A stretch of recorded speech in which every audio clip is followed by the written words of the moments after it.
Hello guys, നമ്മളിന്ന് ഉണ്ടാക്കാൻ പോണ പുലാവാണ്. Hello, welcome to Aryakutty vlogs. അപ്പോൾ ഇന്ന് നമ്മൾ ചെയ്യാൻ പോകുന്നത് ഒരു പുലാവാണ്, വെജിറ്റബിൾ പുലാവാണ്. അപ്പോൾ അതിനേക്കായിട്ട് നമ്മൾ ഒരു പാനിലേക്ക് 2 ടേബിൾ സ്പൂൺ നെയ്യ് ഒഴിക്കുക. അതോടൊപ്പം തന്നെ കുറച്ച് സൺഫ്ലവർ ഓയിലും കൂടെ ഒഴിക്കുക കേട്ടോ. സൺഫ്ലവർ ഓയിൽ ഞാനിവിടെ ഒരു 2 ടേബിൾ സ്പൂൺ ഒഴിക്കുന്നുണ്ട്.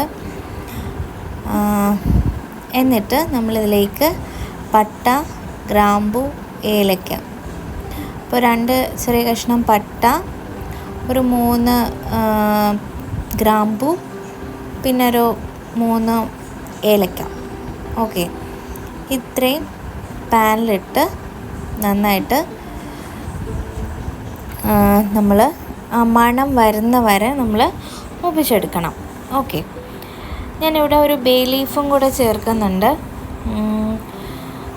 അപ്പോൾ അത് ചേർത്ത് കഴിഞ്ഞിട്ട് നമ്മളിതിലേക്ക് ഒരു സവാള നീളത്തിൽ അരിഞ്ഞത് എന്നിട്ട് നന്നായിട്ട് വഴറ്റണം കേട്ടോ. നന്നായിട്ട് നമ്മളത് വഴറ്റിയെടുക്കണം. എന്നിട്ട് നമ്മളിതിലേക്ക് കുറച്ച് പച്ചക്കറി ചേർക്കാനുണ്ട്. പച്ചക്കറി ഞാനിവിടെ എടുത്തിരിക്കുന്നത് പട്ടാണി, കോളിഫ്ലവർ, ക്യാരറ്റ്, ബീൻസ്, തക്കാളി, പൊട്ടറ്റോ, ഇത്രയും വെജിറ്റബിൾസാണ് ഞാനിവിടെ ഓരോ കപ്പ് വീതം എടുത്തിരിക്കുന്നത്. അപ്പോൾ നമ്മുടെ സവാള നന്നായിട്ട് വഴറ്റി കഴിഞ്ഞിട്ട് അതിലേക്ക് നമുക്ക് ഈ വെജിറ്റബിൾസ് ആഡ് ചെയ്യണം. ഓക്കെ, സവാള നന്നായിട്ട് വഴണ്ട് വരണം. അതിനുശേഷം നമുക്ക് ഈ വെജിറ്റബിൾസ് ഓരോന്നായിട്ട് ആഡ് ചെയ്യുക. ക്യാരറ്റും ഉണ്ട്, ക്യാരറ്റ് ഞാൻ പറഞ്ഞില്ല.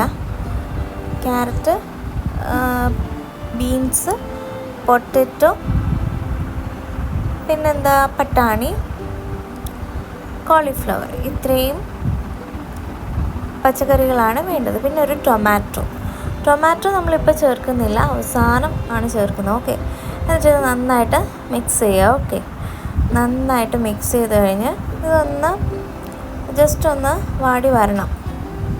എന്നിട്ട് നമ്മളൊരു 3 മിനിറ്റ് ഇത് ഒന്ന് അടച്ച് വെച്ച് വേവിക്കണം. ഒത്തിരി കുക്കായി പോകണ്ട. എന്നിട്ട് നമ്മൾ ഇതിലേക്ക് പൊടികൾ ചേർക്കണം. മഞ്ഞൾപ്പൊടി, പിന്നെ മഞ്ഞൾപ്പൊടി ഒരു 1/4 ടീസ്പൂണാണ് ചേർക്കേണ്ടത്. പിന്നെ കാശ്മീരി ചില്ലി പൗഡറാണ്, അത് 1 ടീസ്പൂൺ ചേർക്കുന്നുണ്ട്.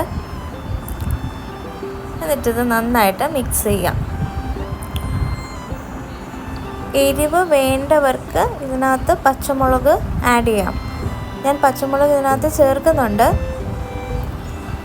എരിവ് വേണ്ടവർക്ക് ആഡ് ചെയ്യാം കേട്ടോ. എന്നിട്ട് ഇതിലേക്ക് നമ്മൾ ഇനി കഴുകി വെച്ച ബസ്മതി റൈസാണ് ഞാനിവിടെ ആഡ് ചെയ്യുന്നത്. ബസ്മതി റൈസ് അല്ലെങ്കിൽ നമുക്ക് കൈമ റൈസിൽ ഇത് ചെയ്യാം. കൈമ റൈസിൽ ചെയ്താൽ കുറച്ചുകൂടെ ടേസ്റ്റ് ആയിരിക്കും. ഓക്കെ, അപ്പോൾ ഇത് നന്നായിട്ട് മിക്സ് ചെയ്തെടുക്കുക. അരി നന്നായിട്ട് മിക്സ് ചെയ്തതിന് ശേഷം അരി ആഡ് ചെയ്തതിന് ശേഷം നമുക്കിനി തക്കാളി ആഡ് ചെയ്ത് കൊടുക്കാം. തക്കാളി ഈ ഒരു സ്റ്റേജിലാണ് നമ്മൾ ആഡ് ചെയ്ത് കൊടുക്കുന്നത്. ഓക്കെ, എന്നിട്ട് നമുക്ക് ഇതിലേക്ക് നമ്മൾ 2 കപ്പ് ബസ്മതി റൈസാണ് എടുത്തിട്ടുള്ളത്. അപ്പോൾ 2 കപ്പ് ബസ്മതി റൈസിലേക്ക് ഞാൻ ഒരു പാക്കറ്റ് മാഗിയുടെ കോക്കനട്ട് മിൽക്ക് പൗഡർ ആഡ് ചെയ്തതാണ്. അപ്പോൾ 2 കപ്പിന് നമ്മൾ 4 കപ്പ് വെള്ളമാണ് എടുക്കേണ്ടത്. 4 കപ്പ് വെള്ളത്തിനകത്ത് 1 packet coconut milk powder add ചെയ്യുക. എന്നിട്ട് മിക്സ് ചെയ്തെടുത്ത മിശ്രിതമാണ് ഞാൻ ചേർത്തിരിക്കുന്നത്. ഇതിലേക്ക് നമുക്ക് ആവശ്യത്തിന് ഉപ്പിട്ട് കൊടുക്കുക. 2 ടീസ്പൂൺ ഗരം മസാല ആഡ് ചെയ്യുക. ഓക്കെ, അപ്പോൾ നമ്മൾ ഒരു 20 മിനിറ്റ്സ് വളരെ സിമ്മിൽ കുക്ക് ചെയ്തെടുത്ത റൈസാണ് നിങ്ങൾ കാണുന്നത്. അരിയൊന്നും ഒട്ടിപ്പിടിച്ചിട്ടില്ല, സെപ്പറേറ്റ് ആയിട്ട് കിട്ടിയിട്ടുണ്ട്. നമുക്കിതിലേക്ക് നെയ്യിൽ വറുത്തെടുത്ത അണ്ടിപ്പരിപ്പും കിസ്മിസും ഒക്കെ ആഡ് ചെയ്ത് കൊടുക്കാം.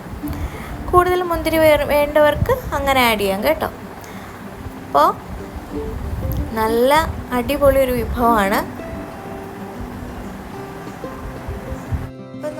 കുക്കറിൽ ഉണ്ടാക്കുവാണെങ്കിൽ കുറച്ചുകൂടെ എളുപ്പമാണ്. ഒരു വിസിൽ കേൾപ്പിക്കുക. 4 കപ്പ് വെള്ളം ആഡ് ചെയ്ത് നമ്മുടെ കോക്കനട്ട് മിൽക്ക് പൗഡർ ആഡ് ചെയ്ത് അതിലേക്ക് ചേർത്താൽ മതി. അപ്പോൾ എല്ലാവരും ഈ വിഭവം ട്രൈ ചെയ്ത് നോക്കുക. ആര്യക്കുട്ടി വ്ളോഗ്സിലൂടെ വീണ്ടും കാണാം. അതുവരെ ബായ്.